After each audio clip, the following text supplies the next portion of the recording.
Bonjour, shalom à vous, le peuple de Dieu.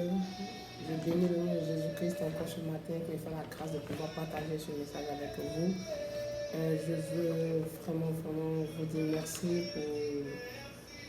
parce que beaucoup de personnes nous soutiennent, beaucoup de personnes nous donnent des conseils, avec le prophète Raoul, le père Hélène, le prophète Antoine, des personnes aussi matures, comme il y a plein de gens qui nous parlent de Jésus, qui nous donnent tous les conseils parce que nous sommes en devenir, nous sommes encore pas des fruits, nous sommes encore je dirais des graines, des brins, même si je pourrais le dire. Ce matin, Dieu me fait la grâce de partager un message avec vous qui se dénomme, un tout petit message qui se dénomme les attitudes à avoir pour atteindre ses objectifs. Vous savez, dans le monde, nous voulons avoir nos objectifs, nous voulons avoir ce que nous voulons, nous recherchons vraiment des choses que nous n'avons pas parce que l'homme est touché, l'homme est marqué par le besoin de pouvoir être dans le bien-être. Et ça, c'est normal et c'est ce que Dieu me recommande parce que si Dieu ne voulait pas cela, il n'allait pas dire dans sa parole qu'il a formulé non les projets de malheur, mais les projets de bonheur. Et je crois que nous allons lire un livre rapidement dans le livre de Proches, chapitre 30, à partir du verset 24. La Bible dit, il y a sur la terre 4 animaux petits et cependant des plus sages. Les fourmis, peuple sans force, préparent en été leur nourriture. Les damans, peuple sans puissance, placent leur demeure dans les rochers. Les sauterelles n'ont point de roi et elles sont toutes par division. Le lézard saisi par les mains et se trouve dans les palais des rois. Amen. Vous savez, quand Dieu m'a fait cette révélation, j'étais vraiment perplexe. Il donnait la première fois dans une famille, c'était même pas 10 personnes, je crois. Ce matin, j'ai eu envie, encore la conviction de pouvoir partager ce message avec vous, avec le peuple de Dieu. Vous savez, il y a des choses qu'on retient de la Bible. Comme Jésus nous dit, que tout ce que nous pouvons, nous voulons demander au nom de Jésus-Christ nous donnera. Mais la Bible dit que la nature même nous enseigne-t-elle pas la sagesse. Vous savez, Dieu ne nous parle de 4 animaux, des plus petits mais les plus sages. Écoutez, il dit dans sa parole que Seigneur, merci, parce que ces choses-là, Seigneur, tu les as révélées aux enfants, aux petits, si je peux le dire ainsi. Vous comprenez, dans la vie, quand tu es petit, ou quand tu as la nature d'un enfant devant Dieu, vous savez, tu apprendras vite, tu croiras vite, parce que l'enfant a la foi. Parce qu'un enfant à qui on dit non, je vais acheter une voiture qui est garée dehors, mais c'est une Range Rover, une Lamborghini, une Porsche Cayenne, je ne sais. L'enfant croit parce que l'enfant n'a pas encore la conscience de pouvoir savoir que son père n'a pas les moyens de le faire. Or, nous sommes des personnes qui sont matures ou qui ont des capacités de réflexion, de pouvoir discerner si ces choses viendront ou pas. Mais Dieu dit, nous sommes ses enfants, il nous appelle ses enfants. Pourquoi? Parce que nous devons croire comme un enfant. Voilà pourquoi il a dit quoi? Le royaume des cieux est semblable à eux, aux enfants. Amen. Comprenez par là que je vais vous donner 4 choses, 4 principes pour atteindre ces objectifs. Les fourmis, peuple sans force, préparent en été leur nourriture. Écoutez-moi bien. La nourriture se prépare en été. L'été, c'est un temps où vraiment il fait chaud. Où il fait chaud, où vraiment il y a une chaleur. Mais la Bible dit que les fourmis, ils préparent leur nourriture en été. Ça veut dire quoi? C'est cette révélation que Joseph a eue sur les vaches maigres et les vaches grasses. Vous savez, Joseph a eu cette révélation. Quand le roi a eu cette révélation, Joseph a eu le discernement par l'interprétation des choses qu'il avait. Il a dit une parole, il a dit quelque chose. Il a dit au roi que le roi, il faut amasser parce qu'il y aura un temps où il y aura la famine. Vous savez, aujourd'hui nous voulons avoir peut-être des biens matériels énormes, mais nous ne savons pas amasser, nous ne savons pas préparer notre nourriture en été. Aujourd'hui, des personnes veulent avoir vraiment des villas, des diplexes, certaines choses, mais ces personnes-là n'ont pas la demande de pouvoir préparer leur nourriture en été. Aujourd'hui, d'autres vivent au-delà de leurs moyens, d'autres vivent au-delà des choses, en fait, de leur impossibilité. Parce que c'est vrai, nous avons un Dieu des cas impossibles. Nous sommes dans la réalité Aujourd'hui, si je n'ai pas les moyens de m'acheter, par exemple, une voiture, je ne vais pas vouloir forcément acheter une voiture. Il faut que je me prépare à acheter la voiture. Si je n'ai pas de les moyens de pouvoir, par exemple, de pouvoir m'acquérir une maison 4 pièces, il faudrait que je me prépare à l'acquérir ou bien à l'avoir. Aujourd'hui, des personnes n'arrivent pas à préparer leur nourriture dans l'été. Eux, ils préparent leur nourriture seulement qu'il y a la pluie. C'est dangereux. C'est dangereux. Parce que c'est en été, on voit vraiment s'il y a de la nourriture chez toi. C'est dans le temps de sécheresse, vous savez, c'est dans un temps de famine qu'on a compris que l'Égypte était une ville ou un pays qui avait en son sein de la nourriture. Voilà pourquoi Abraham, même son fils Isaac, ont fui à cause de la faim, à cause de la famine, pour y arriver. Même Jacob aussi, il allait en Égypte à cause de la nourriture. Parce qu'ils ont su préparer leur nourriture en été. Ils ont su avoir cette conscience, cette démence ou cette révélation, je pourrais dire, de pouvoir avoir préparé leur nourriture en été. Plein de personnes n'arrivent pas à sortir la tête de l'eau. Pas parce qu'ils n'ont pas les moyens financiers, pas parce qu'ils n'ont pas une activité, mais ces personnes sont prises par la précipitation. Ces personnes veulent atteindre des choses qu'elles n'ont pas encore, qu'elles ne peuvent pas avoir. Dieu, dans sa présence, il ne donne pas des choses comme ça. Il sait en bon temps. Et quand il va nous donner, il va nous le donner. Mais nous sommes pressés, nous voulons avoir des choses que nous ne pourrons pas avoir pour le moment. Parce que des fois, si tu donnes du feu, ou tu donnes par exemple de l'œuf à un enfant, l'enfant qui ne sait pas comment le maintenir va casser l'œuf, l'œuf est fragile.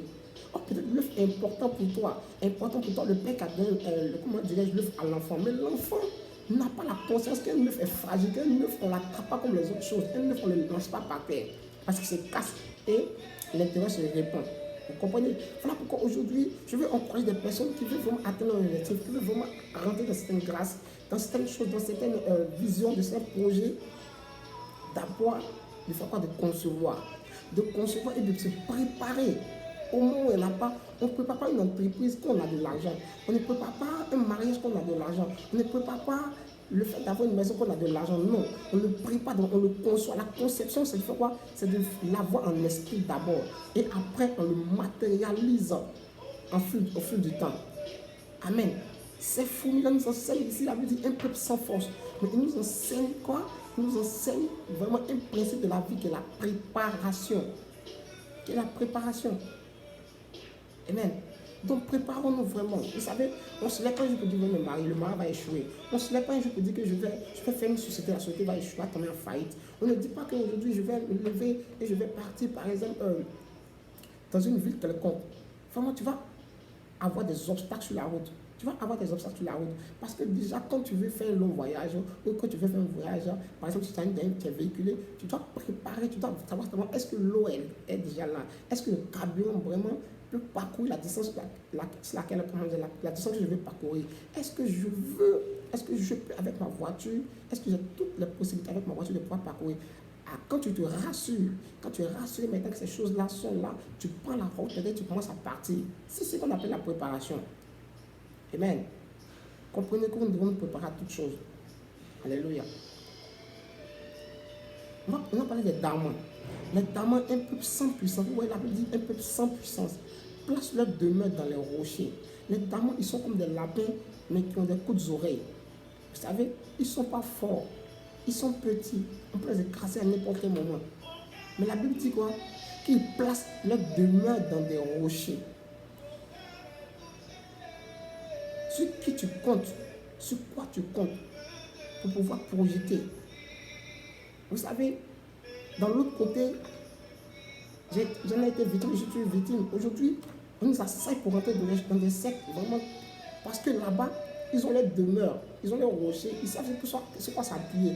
Aujourd'hui, si tu rentres, déjà en un mois, en 2 mois, tu sauras qui tu veux. Tu vas avoir les biens matériels que tu veux. Mais Dieu ne nous appelle pas à agir à la facilité, à s'allier avec Satan. Mais Dieu nous appelle à faire quoi? On nous a liés avec Christ, avec Jésus. Et Jésus a ses principes de vie. Vous savez, notre rocher, par exemple, dans lequel nous devons nous demeurer, c'est le rocher qui est Jésus-Christ. C'est le rocher qui est Jésus-Christ. Ils n'ont pas de force. Je n'ai pas de force. Nous n'avons pas de force. La Bible dit qu'il n'est pas venu pour les forts, mais il est venu pour les faibles. Et si toi tu es fort, tu n'es pas demeurer dans les rochers. C'est les faibles comme nous, c'est des faibles comme des dames, c'est des faibles comme des personnes qui n'ont pas de force, qui vont se dominer dans le rocher qui est Jésus. Il n'est pas venu pour les forts, mais il est venu pour les faibles. Pas pour les riches, mais pour les pauvres. Amen. Et donc Jésus, Amen, qui est le défenseur par excellence, qui est le rocher par excellence, qui est l'armure par excellence, qui est le rempart, il doit faire quoi? La Bible dit que quoi? David disait que l'Éternel Dieu est mon abri sûr.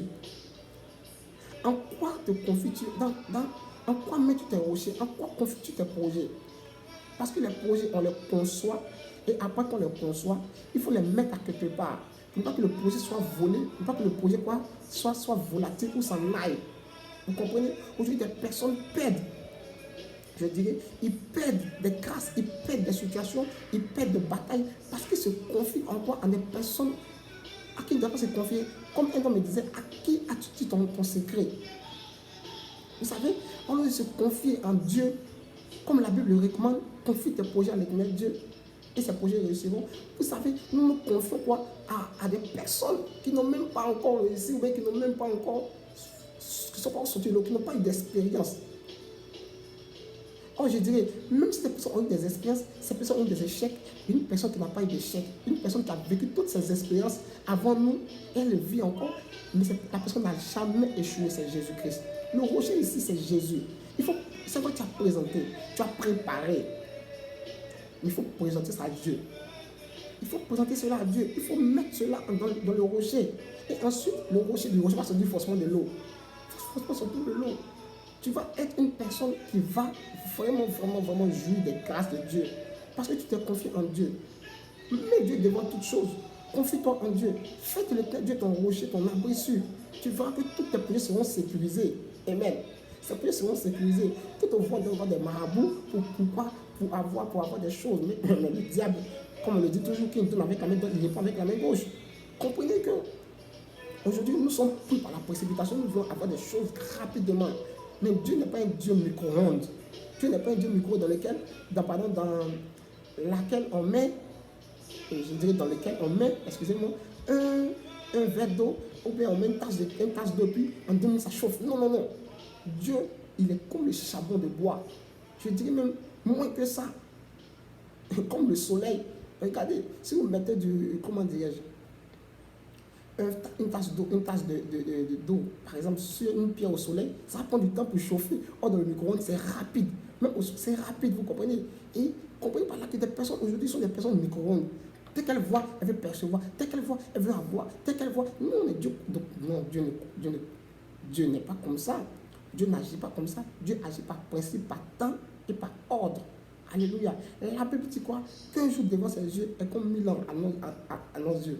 Comprenez par là que si Dieu ne te parle pas pendant un jour, selon toi, un jour selon les humains, il n'a rien fait. Si Dieu ne te parle pas pendant 1000 ans, pour lui, il n'a rien fait parce que 1000 est comme un jour devant lui. Vous comprenez que quand nous sommes pris par la précipitation, nous allons forcément tomber sur des choses que nous n'avons pas fait. Nous allons tomber forcément aussi sur des combats que nous ne devons pas mener. Parce que si on te dit par exemple que tu dois aller, par exemple, tu dois rentrer par exemple dans une maison, tu dois passer un A, un B et un C. Et toi, tu veux quitter A pour aller en C. Vous comprenez que tu vas sauter toutes ces étapes-là, mais ce sera très difficile. Des fois, on perd, on tombe beaucoup avant de rendre notre destinée. Sachez que nous devons être des personnes qui confient leur projet ou qui mettent leur confiance en l'Éternel Dieu. Amen. La Bible parle des sauterelles. Là, je vais m'attarder beaucoup sur les sauterelles. La Bible dit que les sauterelles n'ont point de roi et elles sont toutes par division. Écoutez-moi bien. La Bible dit qu'elles n'ont point de roi, mais elles sont par division. Comprenez qu'aussi, elle a la sagesse de comprendre qu'il y a un chef de division, mais ce n'est pas le roi. Parce que quand les sauterelles sortent, il y a un qui est devant. Tout le monde se passe la même ligne. Il y a un qui est devant et un qui coordonne. C'est là où il va, tout le monde va.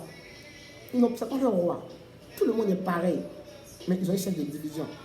Et ce chef de division, c'est ton mentor. C'est ton père spirituel.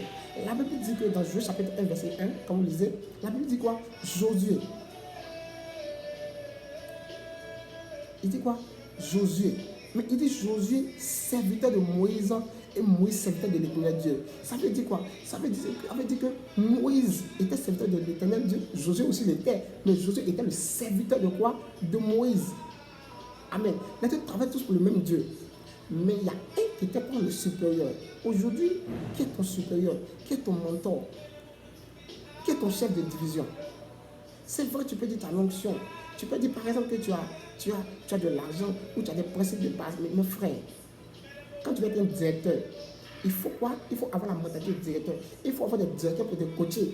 Parce que tu ne pourras pas, quand tu vas rentrer dans cette direction, tu ne pourras pas être, comment dire, un homme de renommée, un homme qui va percer, parce que tu n'as pas un coach qui est directeur. Je parle aux jeunes hommes de Dieu que nous sommes. Aujourd'hui, parce que nous avons l'onction fraîche, nous sommes épatés, nous sommes dans, comment on appelle ça, dans l'euphorie. Et nous incitons les gloires, nous négligeons les gloires, comme Jude le dit. Écoutez-moi bien, c'est très dangereux. C'est très dangereux de pouvoir ne pas être sous l'influence, ou je dirais, sous le quoi? Sous la main de quelqu'un pour te coacher. Je sais de quoi je vous parle. Actuellement, on nous presse pour entrer dans les sectes que je vais taire le nom. Mais, il y a des coachs, vraiment, quand vous les voyez, vous dites que waouh, celui m'a coaché, vraiment, il va tout. Mais avec un Dieu, nos coachs par excellence, c'est Jésus. Nos coachs par excellence, c'est Jésus. Mais nous devons avoir des coachs spirituels aussi. Parce que nous sommes appuyés sur Dieu. Il faut qu'il y ait l'orientation de Dieu. Parce que je disais à une femme, un jour, elle dit, prie pour que je me marie. Elle dit, elle veut prier pour qu'elle se marie. Je lui ai dit, si toi tu veux prier pour que tu te maries, c'est quoi? Tes sentiments et tes émotions vont rentrer en ligne de jeu. Mais confie plutôt ce sujet à une personne à qui tu as confiance, où tu sais que la personne est spirituelle. Pourquoi? Parce que par exemple, si moi je veux une femme et elle se présente à moi, c'est mes émotions, c'est mes sentiments, c'est mes désirs, c'est ce que je veux. Je veux cette femme et cette femme se présente devant moi. Mais dans mes prières, je vais voir tiens la femme, ah c'est elle. Et puis un coup je prends, oh c'est pas le choix de Dieu. Oh c'est pas le choix de Dieu. Oh si, je confie ce sujet par exemple à un homme qui va dire non, lui, c'est pas sa femme, il n'en veut pas, donc il part avec l'esprit ouvert. Et puis avec quoi? Avec l'esprit vide. Il prie avec l'esprit et il prie en esprit pour que l'esprit confère à son esprit et le convainc que cette femme est pour toi ou n'est pas pour toi. Mais nous voyons pendant cette division et nous voulons sortir. C'est vrai, on est ce qu'on est, mais il faudrait qu'on ait un chef de division. Il faudrait qu'on se confie à quelqu'un. Amen. Voilà, je vais terminer parce que je ne vais pas dire. Je vais terminer. Le lézard, saisi avec les mains, il se trouve dans les palais de roi. C'est la docilité. Le lézard, quand tu le prends, il ne peut pas te mordre. Il est là comme ça, il est doux. Mais la Bible dit quoi? On le met quoi? Dans les palais des rois. C'est la docilité. La docilité, c'est l'humilité. Comprenez que aujourd'hui, on ne veut pas se plier. On ne pourra pas être grand. Dieu dit, humilie-toi sur la boue du Très-Haut. Et lui nous élèvera au temps convenable. Aujourd'hui, l'humilité n'est pas dans le cœur des jeunes gens, n'est pas dans le cœur même des vieillards, n'est pas dans le cœur des personnes, parce que ces personnes qui disent quoi? Elles ont atteint un niveau que nous, d'autres personnes ne peuvent pas atteindre. Mais laisse-moi te dire que tu viens de quelque part, que nous venons de quelque part, nous avons commencé à quelque part. Nous ne sommes pas nés dans la gloire. Même un enfant de riche n'est pas dans la gloire, c'est vrai, son père a déjà tout pour lui. Mais il va apprendre. Et si un enfant n'apprend pas, cet enfant sera un fou demain. Parce que la Bible dit quoi? Malheur à la nation, au peuple dont l'enfant est roi. Parce qu'un enfant, il cherche seulement qu'à manger. Il cherche seulement quoi? À faire des choses, à manger. Il ne se préoccupe pas, il cherche à s'amuser. Mais un enfant à la tête d'un pays. Comprenez que cet enfant-là, il va gâter le pays. Il va mettre le pays à 5, il va mettre le pays à mal. Rappelez-nous que Roboam n'a pas eu la démence, on n'a pas eu la conscience, on n'a pas eu l'esprit d'écouter les vieillards, mais d'écouter quoi? Les jeunes. Ça crée quoi? La cession de Jérusalem. La cession du pays du royaume d'Israël en deux. Le royaume de Samarie, je dirais, par capitale Samarie au nord et au sud. Le royaume de Juda pour capitale Jérusalem. Comprenez qu'aujourd'hui, la docilité nous manque. La docilité nous manque vraiment et vraiment. Il faudrait que nous soyons dociles, il faudrait que nous puissions être souples et humbles. Je prie ce temps vraiment qui m'a vraiment forgé dans la docilité, je t'assure. J'étais son homme, il m'a vraiment formé dans la docilité. Il m'a parlé de vraiment, il a été dur avec moi. Je pensais que c'était pour me tuer. Mais ce n'était pas pour me tuer, c'était pour me faire grandir au fait. Dieu met des fois les personnes sur notre chemin pour nous briser. Et c'est ce qu'on appelle le brisement. Si tu n'es pas brisé, si tu n'es pas docile, tu ne pourras même pas te repentir. Parce que Dieu appelle les hommes qui vivent dans l'iniquité, qui ne veulent pas se repentir, des orgueilleux. Un orgueil, c'est quelqu'un qui n'est pas humble. Comprenez que si nous ne sommes pas dociles, nous ne pourrons pas être quoi dans le palais des rois. Nous ne pourrons pas être dans le palais des rois. Parce que le lézard saisi par la main et se trouve quoi dans le palais des rois. Veux-tu être dans le palais des rois? Sois docile, sois humble, sois une personne qui accepte qu'on le marche dessus, qui accepte cela. C'est ce qui a porté Jésus-Christ à la croix et à la gloire. Et il fait quoi? Donner au roi des rois. Si Jésus voulait regarder son titre, il était Dieu. Mais il a été docile, il a été humble. Des personnes l'ont giflé, des personnes ont caché son visage, des personnes l'ont maté. Il peut être un éclair, il a fait tuer sur le coup. Mais à cause de la docilité, à cause de l'humilité, Jésus a été quoi? Roi des rois. Sachant que nous sommes des chrétiens, nous devons avoir ces principes dans notre vie. Que je vais répéter, la préparation,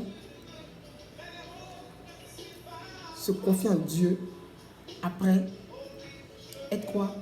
Être sous l'influence ou sous le manteau, ou sous le manteau, je dirais, d'un père ou d'une personne qui a vécu nos expériences que nous devons vivre. Et être en dernier point, qui est plus important, la docilité, l'humilité. Que Dieu vous bénisse.